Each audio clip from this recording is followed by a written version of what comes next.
Hello learners, welcome to my channel enlighten knowledge. आज हम study करने जा रहे हैं इन्वेस्टमेंट फंक्शन में फैक्टर इन्फ्लुएंसिंग इन्वेस्टमेंट। बहुत इंपॉर्टेंट आज का टॉपिक है। ये आपके एग्जाम पॉइंट ऑफ व्यू से बहुत इंपॉर्टेंट माना जाता है, तो इसको ध्यान से समझिएगा। तो शुरू कर लेते हैं आज के लेक्चर को। फैक्टर इन्फ्लुएंसिंग इन्वेस्टमेंट है जो, वो क्या होता है। पहले तो इन्वेस्टमेंट फंक्शन के बारे में पता करेंगे। इन्वेस्टमेंट फंक्शन पूछ लिया या फैक्टर इन्फ्लुएंसिंग इन्वेस्टमेंट पूछ लिया, दोनों सेम है।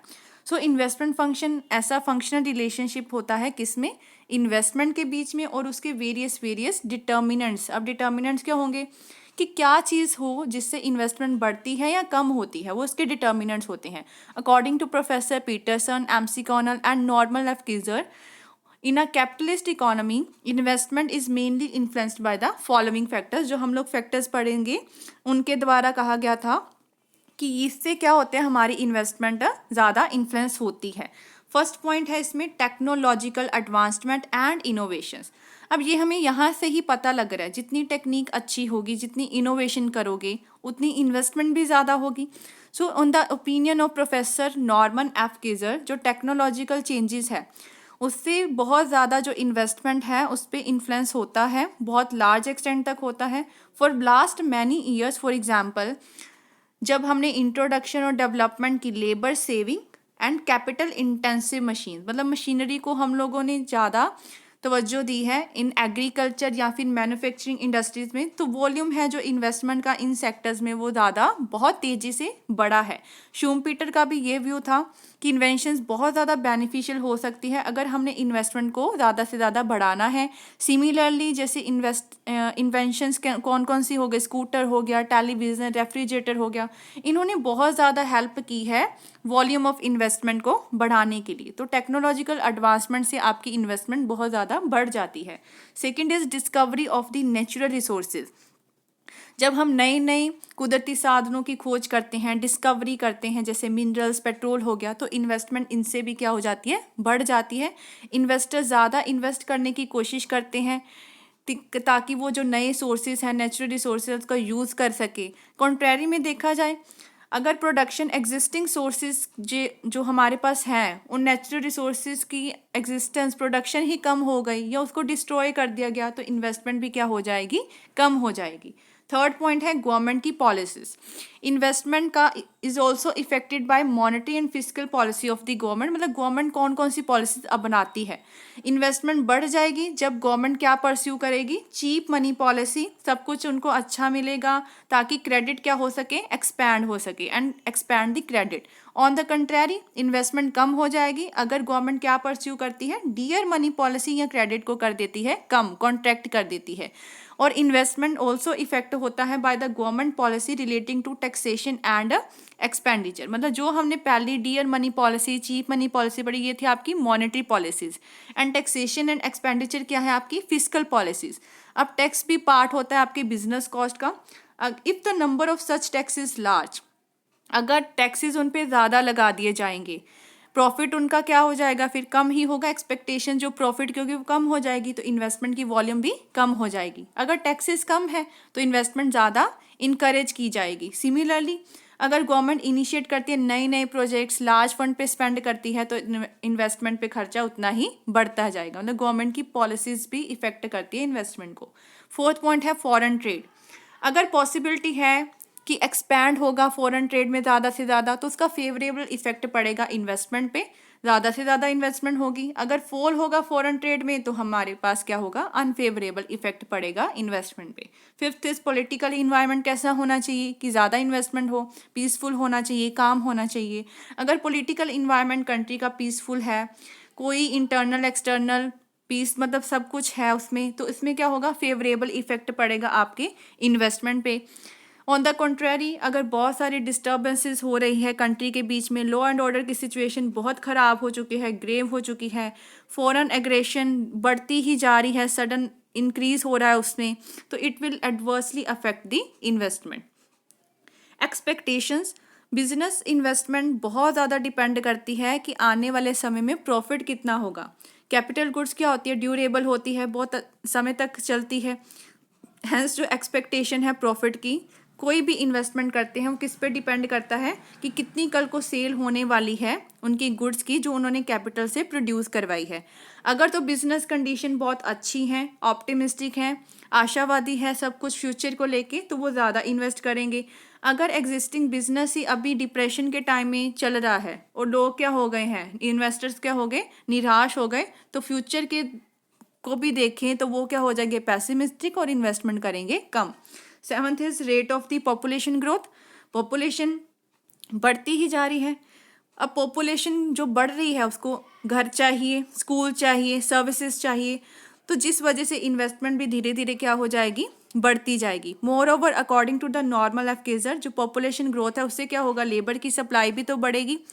एज अ रिजल्ट जो वेज रेट हो जाएगा वो कम हो जाएगा और प्रोस्पेक्टिव यील्ड जो होगी इन्वेस्टमेंट जो आपकी कैपिटल की वो बढ़ती जाएगी। मतलब एक्सपेक्ट जो प्रॉफिट एक्सपेक्ट कर रहे हो आप लोग आने वाले समय में वो ज़्यादा होगा। 8th is territorial expansion. If on the account of growth of population नई नई टेरिटरीज को हम लोगों को ओपन करना पड़ेगा, अब उस पर निवेश करना पड़ेगा, तो it will need more private and public investment ताकि उनकी रिक्वायरमेंट जो घर की है, ट्रांसपोर्ट सिस्टम है, उसको बढ़ाया जा सके। 9th is the price level.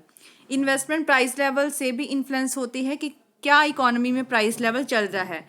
अगर तो टेंडेंसी है कि प्राइस लेवल बढ़ेगा तो इससे क्या होगा, it will increase the possibility of profit. Price जितना बढ़ेगा, देखो प्रॉफिट उनका सेलर क्या होता है, बढ़ता जाएगा, तो वो ज़्यादा इन्वेस्टमेंट करने की कोशिश करेंगे। ऑन द कंट्रेरी अगर प्राइसेस क्या हो जाएंगे, फॉल, तो इन्वेस्टमेंट हो जाएगी discourage. 10th is market structure. Market structure का मतलब क्या होता है कि नेचर क्या है, competition found in the market, कि परफेक्ट कंपटीशन है, मोनोपोली है, मोनोपोलिस्टिक है।